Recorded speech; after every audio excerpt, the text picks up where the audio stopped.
Right now, I want to welcome to the program Dr. AWR Hawkins from Breitbart News. Dr. Hawkins, how are you, sir? Doing great, Cam. Great to be with you. Good talking to you again. I hope you had a good Thanksgiving. I think it's been, I don't think we've talked to you since then. Right. No, you're right. And I had a good Thanksgiving. I hope you did. And I hope you're getting ready for a Merry Christmas. We are. We did not shop at Kroger's just because we don't have one near us on Thanksgiving. But got to tell you, Dr. Hawkins, sure looks like a lot of Americans did do some shopping at Kroger in the third quarter of this year. Profits up, 21% for the grocery store chain? Right. 21%. I don't want to say under duress because they're not under duress, but we'll say 21% while under attack by mom's demand, be it unofficial boycotts, but official shame campaigns, pressure campaigns to get them to ban guns. You have different chapters of Mom's Demand throughout the country in different states showing up at Kroger meetings to try to shame them into banning guns. Kroger stands their ground, says no. What happens? Well, Kroger's profit goes up 21% in the same quarter that this was happening. So that's great news. Yeah, it is great news, and it's really interesting because it is indicative, I think, of where the strengths of Everytown for Gun Safety and Mom's Demand Action lie. And to their credit, they've done a good job of capitalizing on their strengths. They've been, I think, aided and abetted by the media, who have actively wanted to promote their strengths and not really talk about their weaknesses. And so, it seems to me, Dr. Hawkins, that you can come up with a hashtag. You can perhaps get some degree of involvement online, but a tweet does not. It's a lot easier to tweet, "Oh, I don't like what Kroger's doing," than it is to find another place to shop. Right. And clearly, now again, I don't know how many anti-gun activists have stopped shopping at Kroger, but clearly the American people are not listening to this campaign of shame by Everytown for gun safety. Well, I'm going to be honest with you. When I wrote this piece, I thought about you, and it's something you said, I believe, when I was on with you literally maybe 2.5 months ago. But you talked about, actually, that's about right, because it was in August after the campaign had begun, 2 weeks after.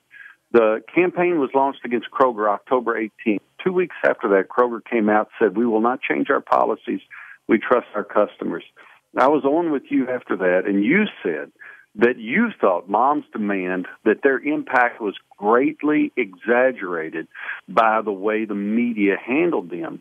And we both said, well, we're going to see. And you're exactly right. That's what we've learned. What we've learned here is that if someone like Kroger or a Kroger subsidiary like Fred Meyer or another subsidiary like Harris Teeter, if those three grocers will stand up and say, look, you can march all you want, we're not changing our gun policy, it shows Mom's Demand to be what they are. And that is, in some ways, a paper tiger.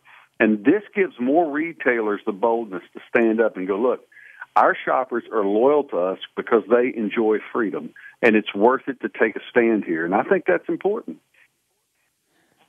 Listen, I do too, Dr. Hawkins. And what's really fascinating about this is looking at some of the business reporting, this was a better than expected result for a Kroger company, at least according to a lot of analysts. Now, I'm looking here and I've looked at a couple of stories, again, from the business press. And what's amazing, Dr. Hawkins, is I don't see people actually talking about Mom's Demand Action and their campaign. I mean, at this point, even the business media isn't focusing on what I would think would be a newsworthy addition to this story. Right. Well, and I think it makes your point. What you have is at Kroger, it's business as usual. And that has been Kroger's point the whole time. Their point has been, look, guns are an American tradition, and there's something, they're a right, of course, ownership, but there's something that's handled in a lawmaking forum. They're not something that's to be handled by a grocer. They say, look, when we're in a state that allows you to carry a gun openly, concealed, however, that's how you can carry it in our stores. We'll abide by the law. And so they've removed themselves from that process and just said, look, we are under the law like everyone else. Will do what the law says. And that's why now when you get to these business reports, Mom's demand is not even a factor because Kroger cut them out with that genius move 3 months ago and have since enjoyed the business of the American people. It was a genius move. I hope more retailers follow it. Well, retailers, generally speaking, are risk averse, and we've seen a number of companies, take that tack of, all right, let's let this controversy go away. We'll issue the press release. We'll ask people not to bring their guns.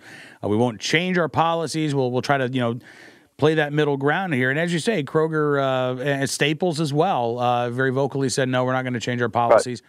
Right. And you wonder, Moms Demand Action, Every Time for Gun Safety, they're still devoting resources to both Kroger and to Staples. So you can't necessarily say that they've gone away. But again, they're not having an impact. These campaigns can't go on indefinitely. They can't be open-ended. They lose their effectiveness. Saul Alinsky would tell you that you constantly have to change up your targets. You got to keep things fresh and exciting for your activists because otherwise they get bored and they tune out. Which begs the question, Dr. Hawkins, at some point, will we see Moms Demand Action in every town change their strategy, particularly in light of the lack of an impact that this group of activists has had on Kroger's bottom line? Well, I believe you will. I believe, though, there are a lot of things that aren't business-related, too, that will impact that. And I believe the work that Governor-elect Greg Abbott will do in Texas for open carry, whether you agree with open carry or not or think it's a good idea or not, Texas is going to be an open carry state. And that is where Mom's Demand began so much of this opposition to open carry for self-defense. And so I believe that as you see a state like Texas go open carry, as you see retailers like Kroger's, Harris Teeter, Fred Meyer, and others stand up and say no. As you mentioned, Staples marched Mom's Demand representatives off their property earlier this year, told them to get off the property. But it's also important to understand, Starbucks also made it clear they are not changing their policy.